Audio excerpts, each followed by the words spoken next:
Kenapa dia pun tengah siang ni Umi? Apa tengok ni? Ni.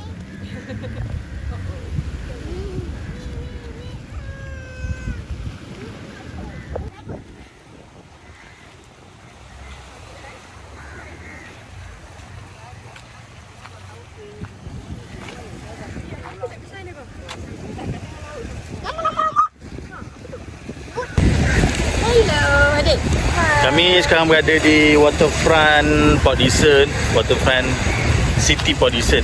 Jadi kita ambil hotel kat kawasan-kawasan ni je, butik hotel. Dan bagi kita rasa macam vibe dia lain sikit lah berbanding dengan ada pantai-pantai kan.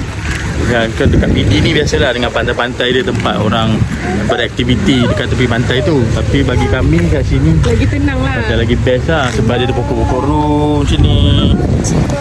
Kan ada pokok ru dan tempat relax. Lepas tu pula facility pun banyak kat sini juga kan.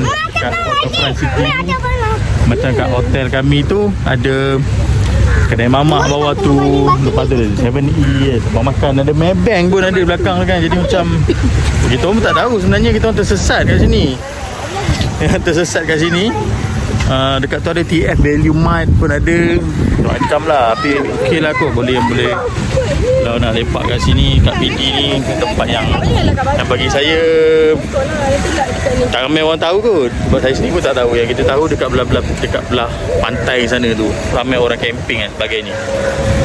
Kata dia jumpa durian kat tepi pantai. Saya tunjuk. Mana? Durian. Durian. Durian. Ni baru durian. Sebab ni colour hijau. Ini apa nama bunga ni? Apa? Pokok ru.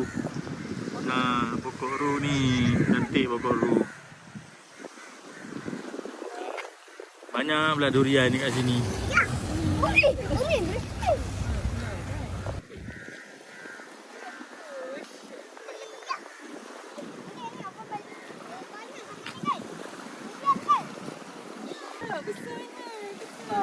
Kilo 38. Pancing. Ada kat kecil. Woi, yang keluar. Ada Habis umpan.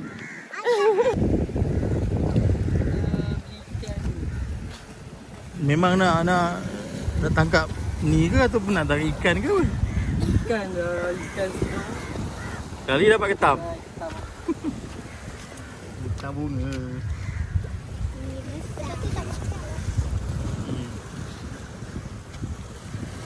Malam pelaki. Senanglah. Kalau nak cubit mashkur, apa mashkur? Kena beli ketam. Beli ketam je. Lepas tu jadi Buat macam mana? Jadi Umi tak payah cubit maskul lah. Umi guna ketam je. Okay. Tapi tak sempat nak cubit, dah makan dah. Ketam dah kena masak. Kan Syah? Nanti maskul masak ketam. Syah?